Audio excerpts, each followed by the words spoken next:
Welcome everyone to a new edition of Community Chats. I am Sandra Arevalo and I'm the Director of Community Health and Wellness here at Montefiore Nyack Hospital, bringing you information on different health topics, for your education and especially to help the health of the community.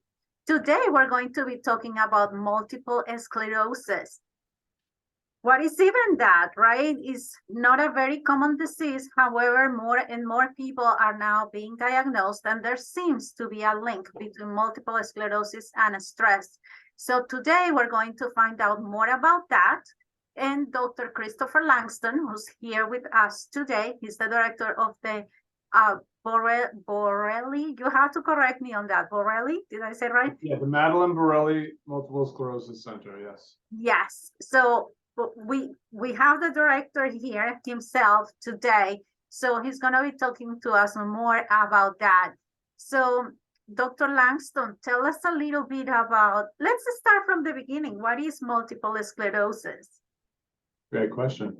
So yeah, I'm Christopher Langston. I'm the director of the Madlyn Borelli Multiple Sclerosis Center here at Montefiore Nyack Hospital, and I'm an assistant professor of neurology at the Albert Einstein College of Medicine. I specialize in multiple sclerosis and related diseases. Multiple sclerosis is an autoimmune condition in which the immune system becomes confused and attacks the brain and spinal cord because it thinks that they are some kind of foreign invader like a bacterium or a virus. And because of that, it causes damage, which ultimately causes patients symptoms. And now that you're saying that it's something autoimmune, there are other autoimmune diseases that could be a little bit more popular, like arthrosis, arthrosclerosis. No, arthrosis, I believe, is the one. So could those be related? Could we say that it's somehow about the same or is completely different? Well, there are a lot of autoimmune conditions where and if you think of it more of a spectrum, that some people's immune systems are maybe a little underactive and they're more susceptible to infection, and some people's immune systems are a little overactive and their immune systems might attack themselves. And so there's going to be a spectrum of humanity out there, and some people are more prone to autoimmune diseases, some people are more prone to infection, and among the autoimmune conditions, one of them is multiple sclerosis, but there are many others. Rheumatoid arthritis, we treat a variety of neurological immune disorders here at our clinic, but they can affect pretty much any portion of the body. Okay. And what produces MS? We don't know what causes MS. That's a tough question, but we know that there are risk factors associated with it. One of them is being female. It's about 3 to 1 chance of having MS if you're female. Other things are being typically, this is an emerging thing, but typically being Caucasian, though it's probably a lot of MS among other non-Caucasian populations is not being reported, and we're discovering more and more cases in those populations, at least in the United States. And then, interestingly enough, living in a more northerly latitude until the age of 13 or 14. And there may be some kind of environmental exposure that becomes more prevalent as we move further away from the equator. Is MS something that is diagnosed earlier in life or you find out later? Right. Most MS cases are young women presenting, or young men, but usually young women presenting between the ages of about 25 and 42. It can occur earlier, and there are some cases of pediatric onset MS, and it can occur much later, people in their 50s, 60s, and 70s, even 80s sometimes. And what are some of the causes? And I know that we want to talk about stress. Like, what will be the relationship between stress and MS? That's a great question. A lot of people ask about this in clinic, family members, patients. It's been a hot button topic for many years now. I think it first helps if we step back for a second and sort of ask, what is stress? I think we all think we know what it is, but it helps to clarify it a little bit. It helps to think about stress as an effect of a particular kind of environmental stimulus, or a trigger. You know, something like working long hours, insomnia, migraines, trauma, like psychological trauma, like a death in the family, or physical trauma, like an accident or a surgery. And all of these different stressors can differ in their duration, their severity, their frequency. They can differ in all kinds of different ways. But they do produce a certain kind of characteristic effect, which has both psychological and biological elements. These two elements can kind of come apart, but it's important to focus on them. The psychological response is a feeling of usually of a kind of shock or decision urgency.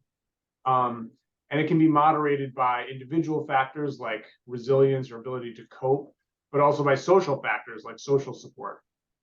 The biological component of stress has a couple elements that it's important to keep in mind. One of them being hormonal. The major one we always think about is the release of adrenaline.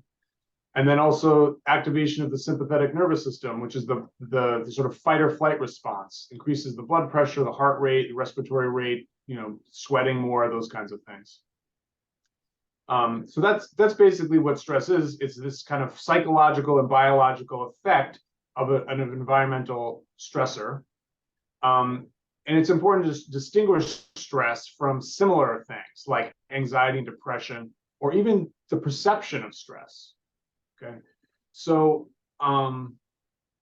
in this sense, one way to think about it is stress is something like a dissatisfied desire, the effect of a dissatisfied desire. The sort of guru Eckhart Tolle says that stress is caused by being here but wanting to be there.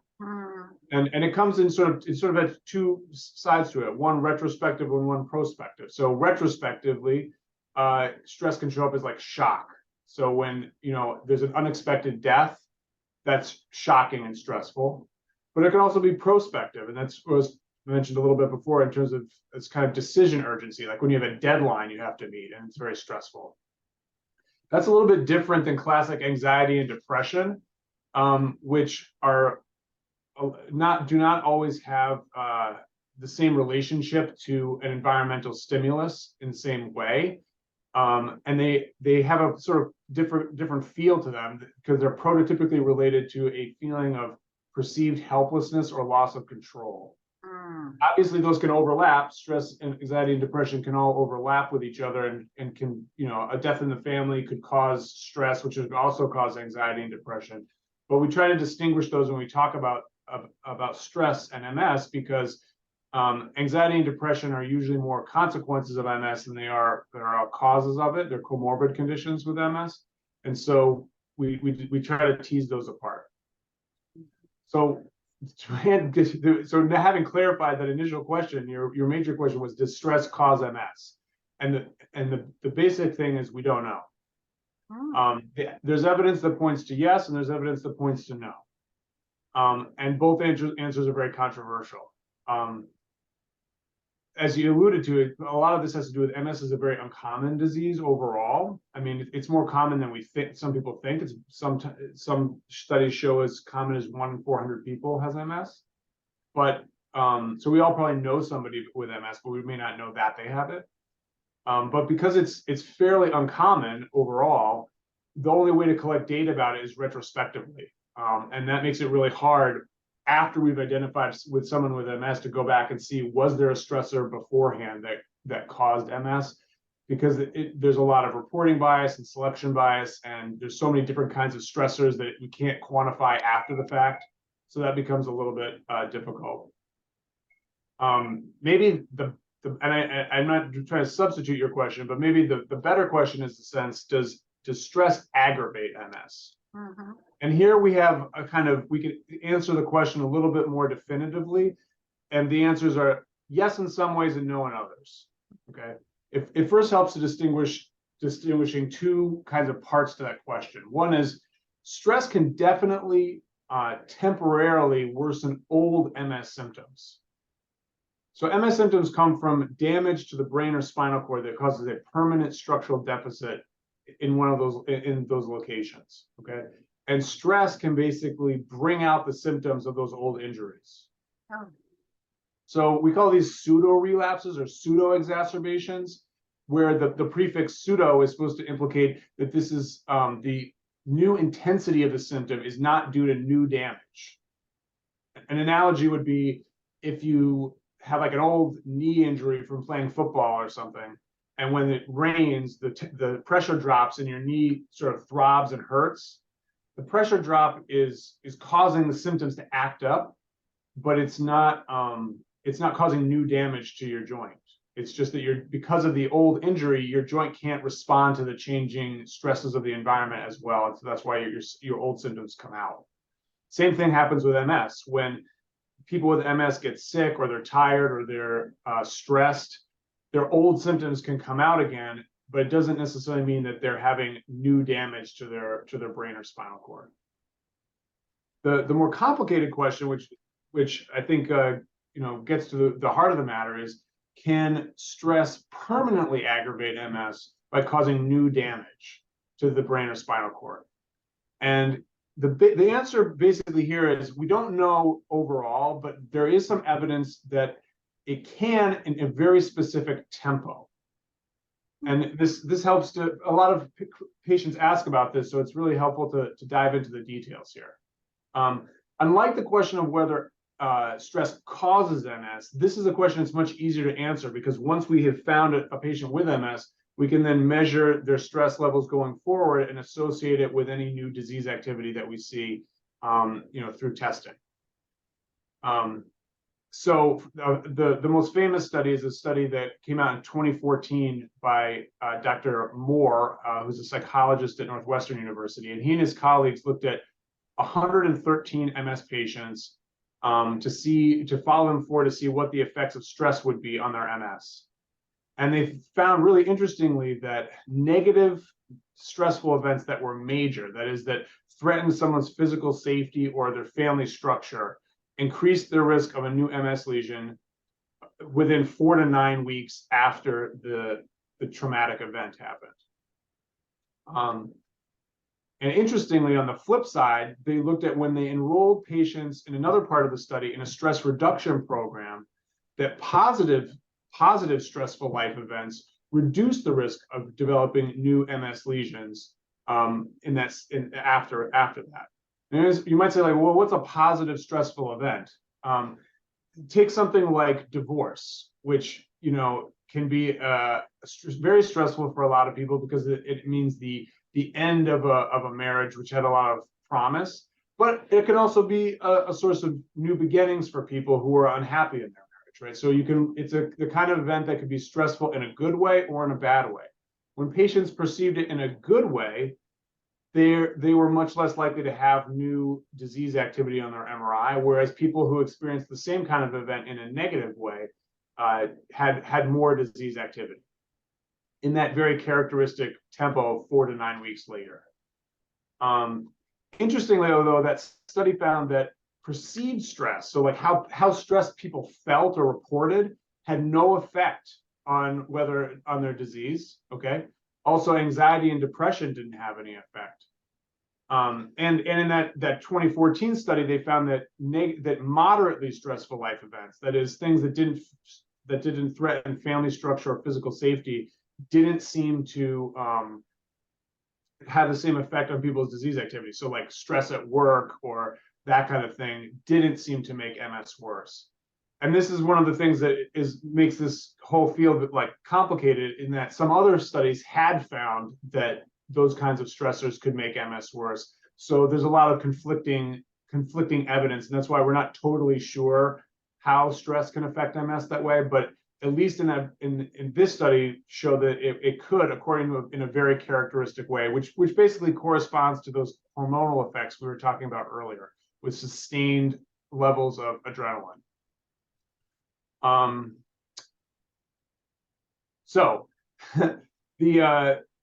what I was going to say about that is basically, if stress can cause new damage, then the tempo by which this new damage occurs likely reflects how stress hormones are affecting the immune system.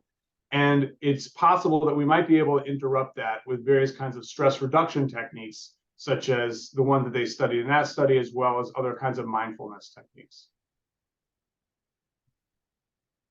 You're talking about different things here. You're talking about nerve lesions, correct? So what are those exactly?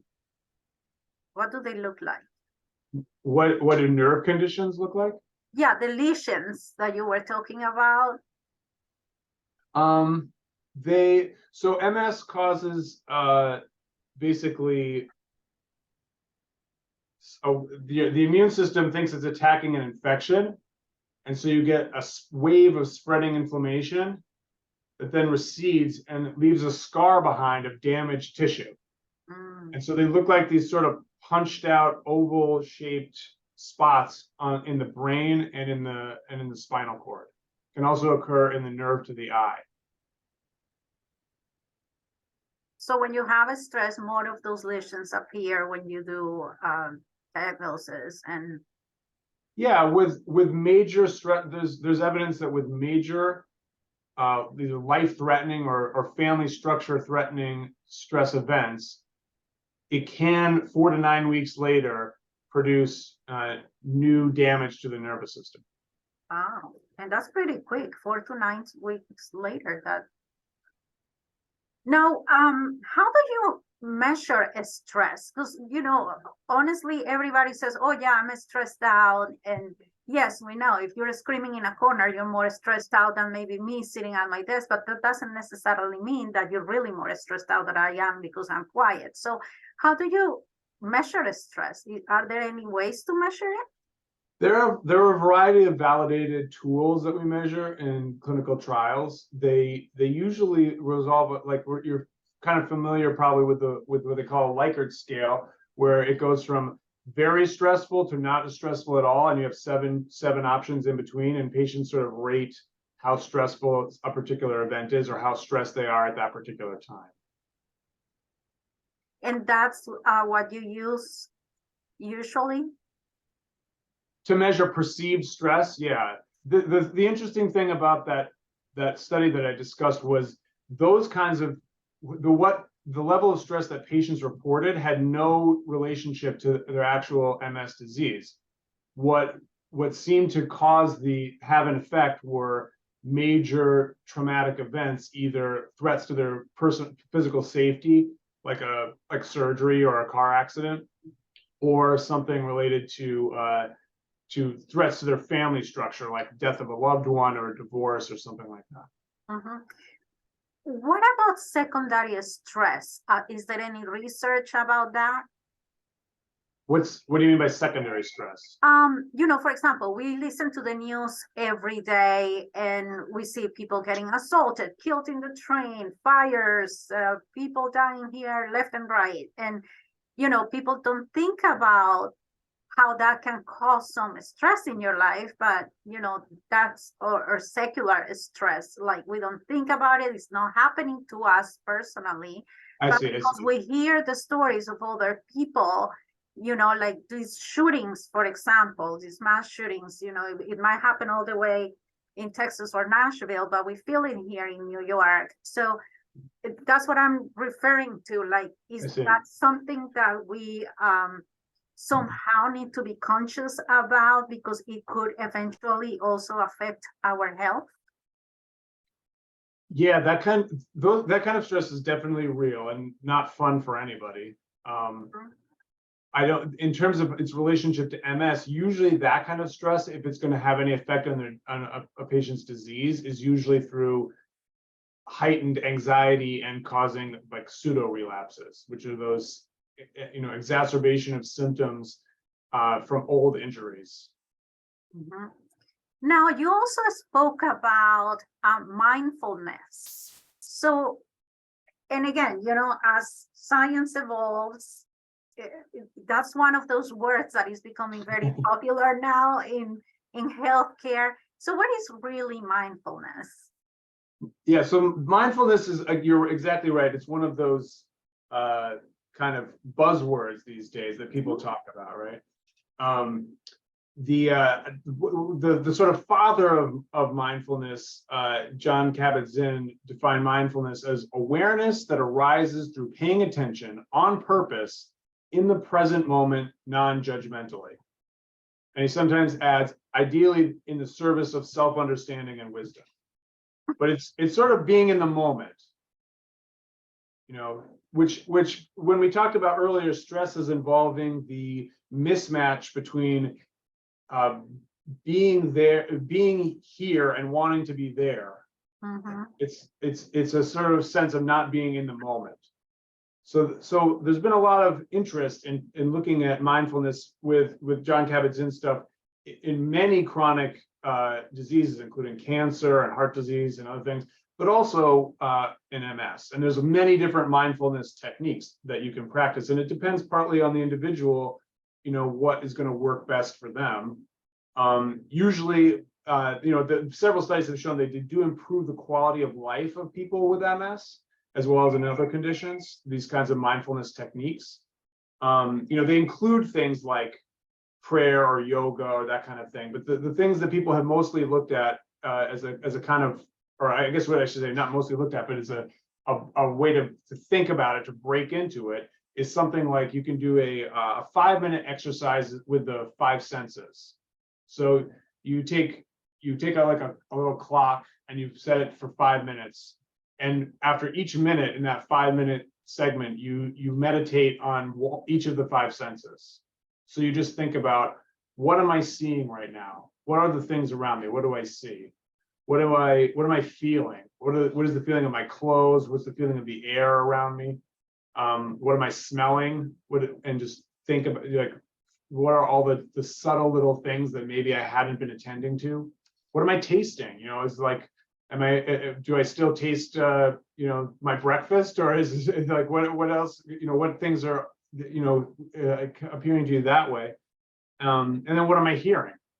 And that 5-minute exercise of just focusing on what am I perceiving now in this moment can serve to ground you and break that feeling trapped by not being where you want to be, that sense of urgency that's associated with stress. Another kind of technique, which is related to that, is called biofeedback, which is where and the idea behind this is to monitor yourself to try to increase your parasympathetic tone. The parasympathetic tone is what balances out the sympathetic tone. So we talked about the sympathetic tone as being fight or flight. Parasympathetic tone is the part of the immune system that's what they call rest and digest. And there's sort of like, if you picture it as like the hot and cold water on a tap, you know, if you turn up one, you can bring yourself back to neutral by turning up the other. And so what biofeedback does is you focus very specifically on how fast am I breathing, or you feel your heartbeat and you think, how fast is my heart beating? And you try to bring your heartbeat and your breathing into synchrony. So those are some basic mindfulness techniques that you can practice without having, you know, to go through a lot of complex trainings or watching a lot of videos to get your feet wet. But then there's lots of other things to explore after that in terms of mindfulness techniques to break that sense of urgency associated with stress. Now, I think just to clarify, those techniques, they don't have to only be for MS patients, right? It could be for any of us, correct? Yes. Including you mentioned secondary stress, including for the secondary stress of caregivers, you know, who are dealing with helping people with MS. That's something that they can also use, and even together with MS patients to try to combat stress and relieve that sense of urgency. And thank you, Dr. Langston, for bringing up caregivers, because I feel that sometimes, you know, we focus so much on the patient that we forget about the important role of caregivers. So what do you feel, or how do you feel caregivers can help patients with MS best? Well, the obvious thing that I don't want to make it sound too trivial, is to try to reduce stressors. But I know everybody wants to reduce stressors in their life, so it seems a little bit you know, trivial. But things like focusing on safety and accessibility to things, especially when MS patients have reduced mobility, helping them to buy and install equipment that they need around their home or in their vehicles, helping with physical fitness, going to doctor's appointments and helping with transportation, helping even with basic chores like shopping and cleaning, which can be sources of stress along the way. But mostly it just be supportive socially. I mean, the biggest impact on MS patients' quality of life is from social isolation.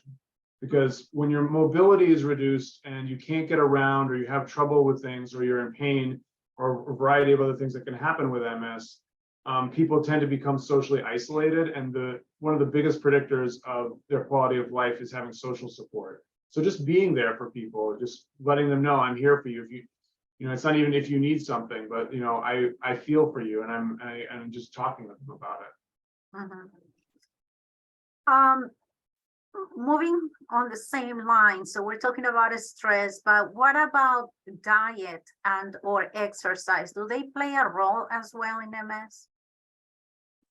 Diet and exercise are a huge part of MS. They're also an area that we're investigating and studying very carefully, because it's very hard to study diet and exercise. It seems so obvious, but there's so much, you know, so many different ways of doing it. When it comes to diets in MS, you'll find a lot of different recommendations out there online. Most of them have not really been thoroughly studied. None of them have actually found any helpfulness specifically with stress. There is some evidence that the MIND diet, which is a modified Mediterranean style diet, can help with MS in terms of brain shrinkage, as well as a variety of other neurological conditions, including Alzheimer's disease. And also with MS, it can also help with MS fatigue, which can contribute in various ways to stress, because people can't get around or get tired out easily. When it comes to exercise in MS, there's a variety of different exercise things. It really depends on people's particular, you know, just what happened to them in their MS course, how their exercise abilities have been affected. So like there's a variety of different suggestions. Weightlifting actually seems to be something that helps quite a bit, but also stretching is really important. Yoga and things like that can be great, but are sometimes difficult or dangerous because people can fall or hurt themselves. So chair yoga for people whose mobility is affected is very popular. But I think also the connection between what we were talking about earlier, between mindfulness and diet and exercise, is important. Mindful eating. You know, one of the things about eating is we talked about the parasympathetic nervous system being involved in rest and digest. Eating is a really important moment to sort of turn up the volume on your parasympathetic nervous system to combat that sense of urgency from stress.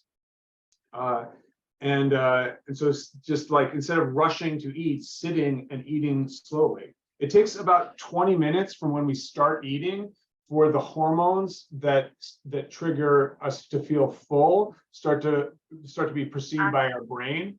So if we rush and eat high calorie foods very quickly, we haven't given our body a chance to just get the feedback to stop eating when it's time.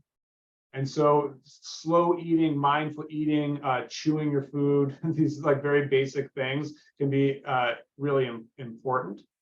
The other thing about exercise I wanted to mention on that same thing is that exercise is inherently stressful. That's the whole point of exercise. If it's not stressful, you're sort of not doing it correctly. But unlike other forms of environmental stress, exercise is controlled. You can choose when to start and when to stop it.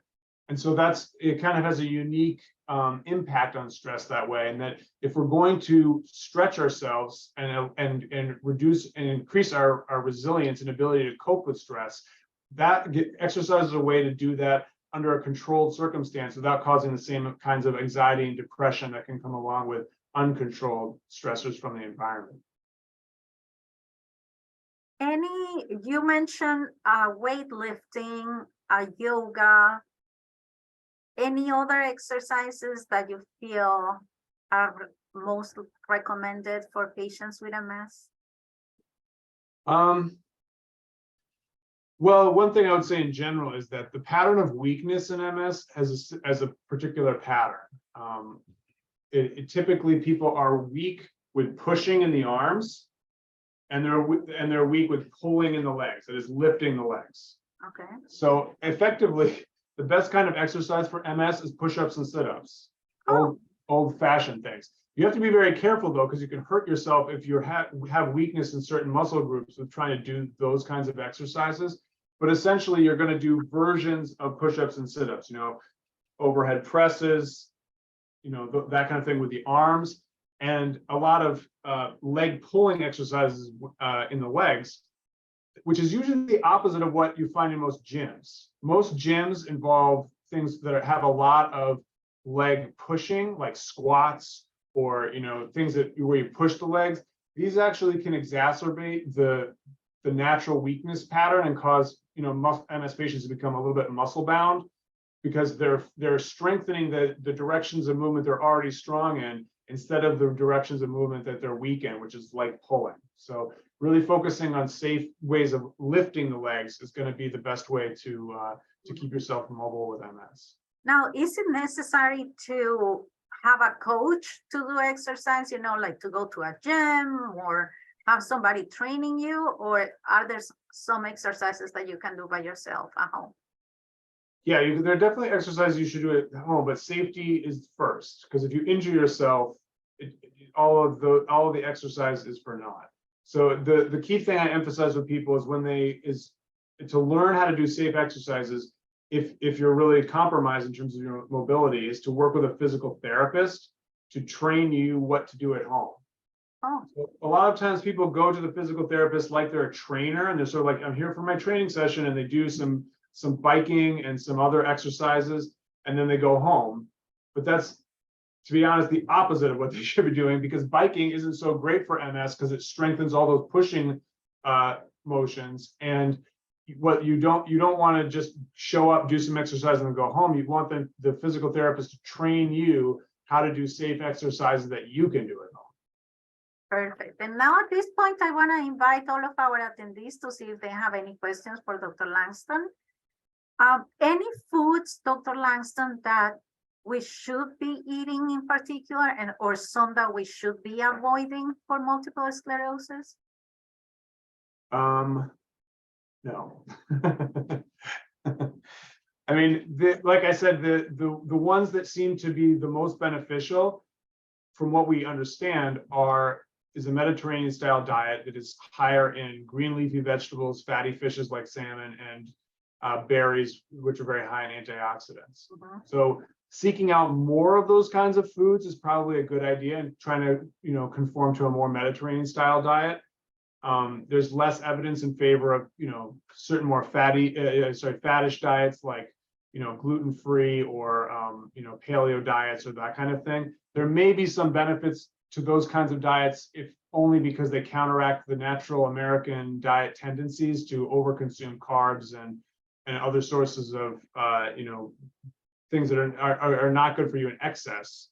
But there's not any evidence that there are not strong evidence yet that they are beneficial for MS. And one thing I'll mention in particular about gluten diets is that it is important, if you're trying to be on a gluten-free diet, to not just replace that with lots of processed foods, because those are usually high density calorie foods that are not better for you than fresh fruits and vegetables. Mm-hmm.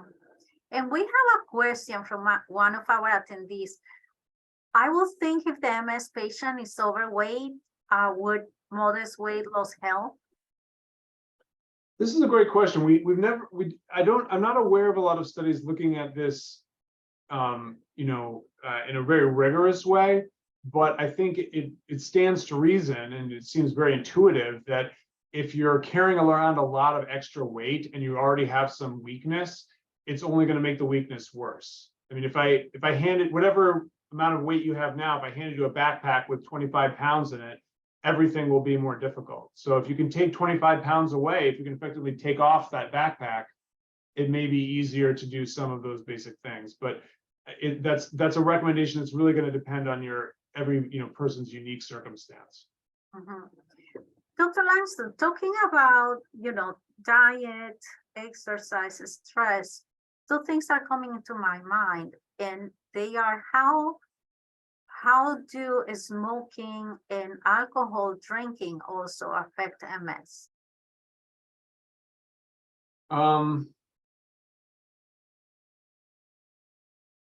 That's a great question. To take the alcohol question first, I don't know. Alcohol is kind of goes through ups and downs in terms of its recommendations for it. When I was in medical school, they were promoting, a glass or two of wine a day for people over 55 for cardiovascular benefits, and now they're sort of retreating on that a little bit in terms of elevated cancer risk. So that's always a thing in flux. Most MS patients, when they're being diagnosed in their younger years, alcohol has a lot of calories in it, so it's not inherently it's not a great thing to drink most of your calories. But I'm not aware of anything in particular that alcohol is bad for MS. Smoking is definitely bad for MS. It increases your risk of relapse. And further damage to your immune system. It also shrinks your brain faster. I mean, smoking is bad for you and is damages your blood vessels. I spent a lot of time working on smoking cessation with patients, and trying to find non-smoked alternatives.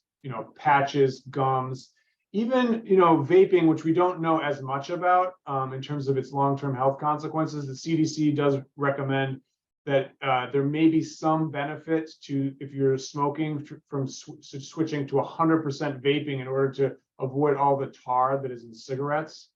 I saw another question in the chat specifically about medical marijuana. And that also applies to medical marijuana, to any kind of marijuana. I strongly encourage people who use medical marijuana to not smoke it, because it is not good for their MS, or for their health in general. I encourage them to either vape it, or they're never off the street, because the street marijuana that people vape has caused some serious lung problems that have landed people in the ICU.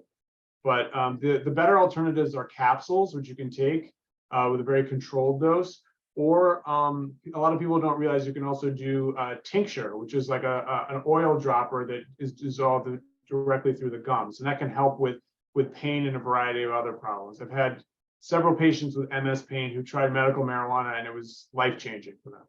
Wow, that is good to know. And yes, any new medications becoming available? Someone is asking. There are new medicines all the time. This year, I anticipate it's mostly going to be a lot of new generic medicines. There's basically generics. Generic Aubagio, which is called teriflunomide, was launched a few weeks ago. There's going to be a biosimilar version of Tysabri, which is the chemical name is natalizumab. That's going to be launched later this year, so there'll be that. The drugs that we're the most looking forward to in the next few years are next year, probably we're going to be seeing the first class of medicines called BTK inhibitors produced. These are already approved actually for various kinds of leukemia and lymphoma, but the new medicines are coming out. Their doses have been specifically studied for MS, and we anticipate they're going to be just as, if not slightly more effective than some of our current treatments, and probably a lot safer. And we have another question. What do the drugs do, or how do they work overall with MS? That's a great question. There's 20 different kinds of medicines, so it's hard to generalize over everything, but they range from sort of classic immunosuppressive medicines that knock the immune system down so that it can't attack anything, to what we call more like immunomodulating medicines. Okay, these are medicines that sort of like try to shift the immune system, or they try to block the immune system from going into particular places. There's some medicines that prevent the immune system from getting into the brain and spinal cord and crossing the blood-brain barrier. There's certain kinds of medicines that trap white blood cells inside of the lymph nodes so that they can't go cause damage elsewhere. And there's some kinds of medicines that are sort of like distractors. So they sort of say, hey, come over here and attack me instead of the nervous system. And those can be very safe medicines for MS patients. Mhm. There are several diseases for which the medication gives so many side effects that it ends up being worse than the disease. So Yeah. what's the deal there with MS medications? Are they pretty safe in general? That's a really great point. I think one of the major things that we try to do, at least in our clinic, and I think most MS doctors do, is constantly reassess the risk-benefit ratio for each individual patient. Because we don't want the cure to be worse than the disease, or at least in this case, not cure, but the remedy, the treatment. We do have a lot of medicines that are extremely effective and very safe, which is really good. And so I think the fact that we have those medicines now means that MS is more treatable than it's ever been. And we definitely don't want to overshoot and treat somebody with a medicine so strong that it causes them to land in trouble. And that's why with certain kinds of treatments, like the most extreme being bone marrow transplant, which can be deadly, we really reserve those for patients who have really severe MS that's compromising their quality of life in major ways. Mhm. Dr. Langston, why don't you tell us a little bit about the Madlyn Borelli Center? Obviously, you see patients with MS. You mentioned at the beginning that you see other patients. Yeah, this is the Madlyn Borelli Center has been open here at Montefiore Nyack Hospital since 2011. We've been a comprehensive care center with the National MS Society since 2014, which means we provide the full suite of services that MS patients should be able to expect. We do see MS and related autoimmune conditions of the central nervous system. For example, there's another very similar disease to MS called NMO or NMOSD, which we treat. Also sarcoidosis, which is common, can affect any organ system, including the brain. So we treat neurosarcoid in conjunction with pulmonologists and cardiologists. So we treat a variety of immunological diseases like that. Mhm. And lastly, I think that this might be my last question, and for the attendees, I don't see any more coming in. Is MS, what will be the life expectancy of a person diagnosed with MS? That's a great question. An untreated person with MS, on average, lives only slightly as long as a normal person, about 2 years shorter life. It doesn't usually kill people, except in extreme cases where people's MS is so severe that they have trouble swallowing, and so they get repeated pneumonias until that succumbs to them, or they have repeated urinary tract infections that become sepsis, and then they can expire from that. But those are really extreme cases. The outliers, the average MS patient lives basically the same amount of, taking the outliers out, MS patients basically live as long as non-MS people. But now in the age of treatment, it's less and less common that we're seeing patients with those really severe forms of MS. And so I think the prognosis in terms of mortality for MS patients is fantastic. It's the equivalent to how people were before they got it. Mm-hmm. That's really great to hear, that it's not like a life sentence or something like that, and that we have great doctors like Dr. Langston, and we have also a great center in Montefiore Nyack. So if you feel that you need help for yourself or somebody with multiple sclerosis or any other central nervous diseases, they can come here and be treated by the best. So thank you so much, Dr. Langston, for this interview, for doing these community chats with us and answering all of our questions. And next week, let me see what we have. OT, occupational therapy. What is that all about, and how and why? So find more about occupational therapy next week. And thank you so much, Dr. Langston. Kudos to you. Thank you, Sandra. And thank you to all of our attendees for joining us today. I'll see you next week. Bye-bye.